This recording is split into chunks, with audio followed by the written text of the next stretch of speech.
Mas tá aí a importância, né? Eu tô fazendo a mentoria, né, da Jesuscope, e agora a gente tem grupos de discipulado entre os alunos, né? Então são grupos de discipulado em grupo de discipulado em grupo. E aí eles dividiram todos os alunos. Então tem gente do Brasil e Brasil afora, né? De várias idades, de várias culturas, de várias igrejas, e penteca e tradicional e tudo junto. E aí fizeram grupos de 6 alunas, mulheres e mulheres, e homens, né? E a gente teve o nosso primeiro papo, essa semana a gente estava falando exatamente sobre isso. E uma menina estava falando sobre ela ter essa revolta, né? Cada um tem uma revolta, né? Que é o que vai apontar para a própria missão, para o próprio propósito. Mas ela tem essa revolta de ver, ela fala, eu sou solteira, ela tem acho que 26, 20 alguma coisa assim. Eu sou solteira e nunca ninguém na igreja chegou para falar comigo sobre como eu devo me posicionar como esposa. Nunca ninguém na igreja chegou para falar comigo, falando da igreja dela, no caso, né? Nunca ninguém chegou para falar comigo sobre o que eu devo fazer no casamento, o que é o casamento, o que é o sexo no casamento. Então, se nunca falaram comigo, nunca fizeram com outros adolescentes e jovens também. E quem vai fazer? O mundo. Exato. Tudo bem que isso deve partir dos pais, né? Algo começa na família. Mas é um assunto que a gente vê. Tem muitos jovens adolescentes que vêm para a igreja que são só eles. Não, né? cara, mas tem que ser tratado mesmo, porque quando você vai trazer a Isa e o Gabriel ficaram noivos. Agora eles vão ser orientados quanto a isso. Só que, existe uma coisa muito louca. É igual namorar, né? Namorar com beijo ou sem beijo. Eu escolhi esperar. Se você beijou, você não escolhe mais esperar. Porque você se relacionou ali agora. Você já não esperou aquela... Não, mas por que eu falo isso? Se você chega num casal e fala assim pra eles, e aí, não, a gente tá orando, mas nunca beijou, pode ser que Deus diga não. Agora, 100% dos casos que beijou, Deus disse sim. É estranho. Por que eu falo disso? Se eu não trato pra Isa enquanto ela é solteira e eu falo isso sobre o casamento, eu ensino, o dia que ela ficar noiva do Gabriel... Mano, qualquer coisa que eu tente falar pra ela que pode prejudicar e que ela possa pensar 2 vezes, ela já era, porque ela já tá apaixonada. E aí desencadeia em todos os outros problemas. Qualquer coisa que... o seu marido, ele é perdido financeiramente. Ah, não, mas ele é lindo. Seu marido, você viu o jeito que ele trata a mãe dele? Mas ele é lindo. Tem até uma... Ela não tá tão na mídia agora, né? Mas tinha uma pastora que ela foi pra mídia bem assim, por ser bem excêntrica nesses assuntos. Que ela defende namoro de corte, de não ter beijo e tal. Porque ela fala, eu tô há X anos sem beijar. A partir do momento que eu beijar, eu não vou ver o caráter da pessoa, só vou pensar que ele beija bem. Sim, gente. É a brincadeira que o Lucinho fala, né? Que a menina chegou e falou, ai, pastor, tô namorando um menino aqui, mas ele tem um problema, ele é tão agressivo com a mãe dele, mas ele é tão lindo. Ele falou, então casa com ele. Ela falou, mas como assim? Porque ele precisa bater outra pessoa, ele precisa parar de bater na mãe dele. Eu vejo, tem um cara que eu sigo, né? Que ele é do marketing, ele é católico, mas eu vejo muito essa questão de masculinidade nele, né? De falar sobre isso, de falar sobre família, de falar, homem tem que trabalhar, tem que ter time, tem que valorizar a sua mulher, não existe isso de ficou rico, troca a mulher por uma mais nova. Ele defende muito essas questões de família. E ele às vezes manda na caixinha de pergunta dele, né? Falou nada. E chega na caixinha de pergunta dele. Porque eu tô trabalhando, meu marido tá desempregado, ele sempre sai do emprego porque nunca tá bom, sempre tem uma coisa com o chefe dele, eu chego em casa todo dia ele tá jogando videogame. Aí ele responde assim, porque quando você casou com ele era o Steve Jobs, né?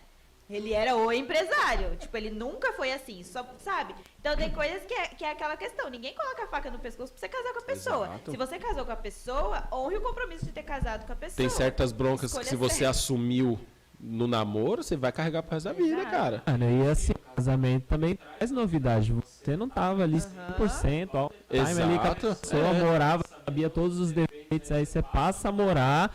Você descobre algumas coisinhas. E ela descobre várias suas. Então ela também descobre. Então é novidade pros dois. O diabo sempre propõe pecado novo, né? Pra tentar.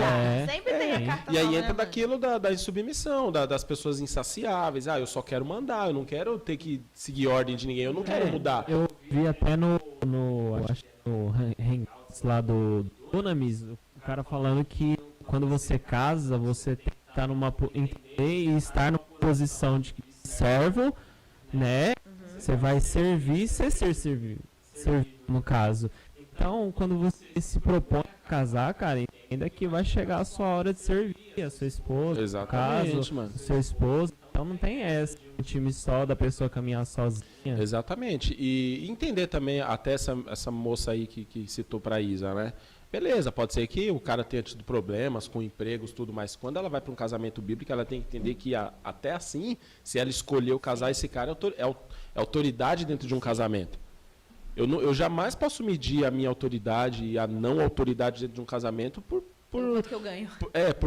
por olerites. Uhum. Minha esposa ganha muito mais que eu, então agora ela é a cabeça. Não, eu continuo sendo. E ela tem que reconhecer. Sim. Mas eu ganho mais que ele. Como é que ele... Porque, filha, não tem a ver com dinheiro. Tem a ver com isso. Eu sou pastor dessa igreja. Afinal, o Eu dinheiro ganho não menos salva que os muito. dois, né? Eu sou pastor dessa igreja. Eu ganho menos do que muito membro. Mas isso não faz do cara achar que ele é o pastor da igreja. Porque ele entende a autoridade. E eu entendo a autoridade também. Como eu posso ganhar mais que o meu pai. Eu ganho mais que o meu pai, mas ele é meu pai. Mas e esse cara que ele tá pulando de emprego em emprego? Eu até costumo brincar com os meus amigos, a gente da área de tecnologia, a gente troca bastante. Pra vocês é emprego. legal, né? É legal trocar.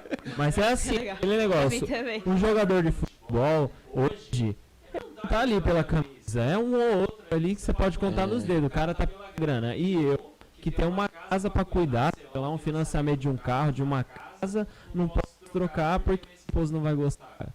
O errado, que é como eu já fiz antes de casar, é tipo, não ter avisado que eu queria sair sem avisar, sem conversar. Compromisso, né?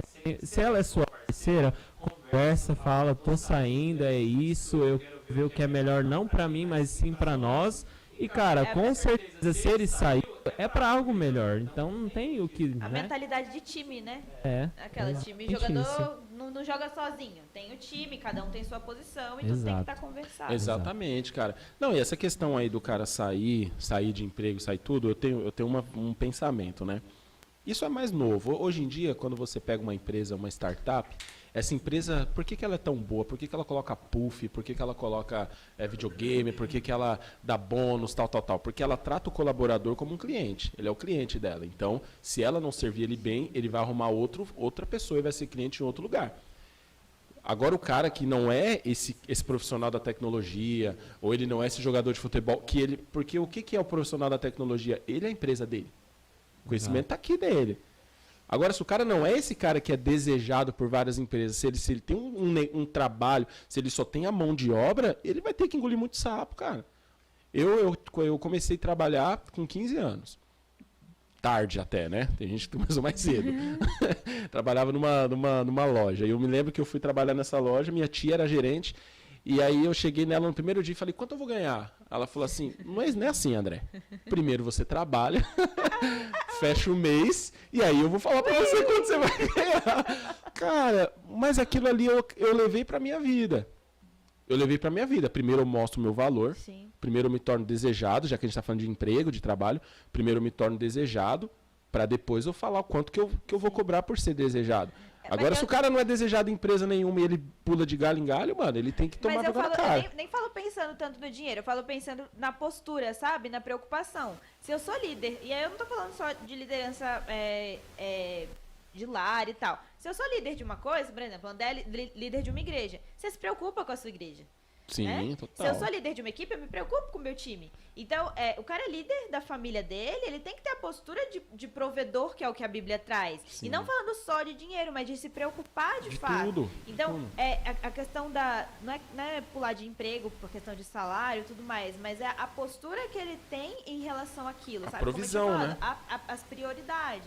Ele tá provendo? Aham. Se ele não está provendo, tá difícil. Se ele não está provendo, ele não está cumprindo uma missão. Se ele não está cumprindo uma missão, ele vai ter problemas com a submissão da esposa. Sim. E problemas com a submissão da esposa, você vai ter um problema no casamento. E esse casamento pode sucumbir. Não que a submissão seja, fugiu a palavra, mas que dependa de algo, Sim, né? Até mesmo que a Bíblia sim. fala que a mulher tem que ser submissa mesmo que o marido não seja cristão. Exatamente. Então, mas a gente tá falando só da parte do homem aqui, trazendo da parte da mulher também. Trazendo isso de que a submissão não é arbitrária, acho que essa que é a palavra, né? Independentemente. E aí tem muitos... Vou trazer o outro lado, né? A resposta ao... A gente falou do marido que tá sempre dando prioridade pro videogame e tudo mais. Mas aí também tem o caso do marido que chega em casa, do trabalho, e a mulher sempre traz primeiro a reclama. Depois que ela reclama muito, ela fala, agora eu quero ser bem tratada. Sai daqui, então, embuste. Tem a questão também de ser realista fazer o possível fazer por onde para ser benquista também, para ser desejada a presença e tudo mais. Isso não é, tô falando no contexto de casamento, mas também é em outros contextos. Eu estava lendo aquele livro que a gente falou na live, A Formação do Discípulo, e ele fala que um erro que ele percebeu na liderança dele, no papel dele, é que sempre que ele ia falar com um liderado, ele já chegava com a crítica primeiro com a crítica. Então, toda vez que ele ia falar com o liderado já ia com medo, achando que ia receber bronca. E aí, quando ele percebeu isso, que ele viu a postura dele. E aí, ele passou a mudar. Ele falou, vou ter tempo de qualidade e no momento certo eu trago a crítica. E eu vejo muito isso no casamento também, em relação a... Porque eu vejo que nós, mulheres, temos mais essa tendência a reclamar, né? Eu vejo por mim, de ser mais crítica normal, e né? tal. Faz parte das personalidades. Então, tem que ter essa postura também de saber o momento certo da crítica. Uma coisa que eu aprendi nesses poucos 3 anos de casamento fale do problema quando estiver tudo bem. Então, passou, baixou a poeira, a briga acabou, vai cada um pro seu canto, tem o tempo de respirar, tá tudo bem, pediu desculpa, mas ainda tá aquela mágoa lá, aquele rancor ali, aquele ranço, mas tá tudo bem. Chama pra jantar. No jantar, e aí, vamos conversar sobre aquilo? Por quê? Porque o clima tá bom, porque não tem mais mágoa, tá tudo bem. E aí você tem um ambiente. E quem é que fala isso? Acho que é a Thalita Pereira que fala. E não vai ter DR com fome. Primeiro come.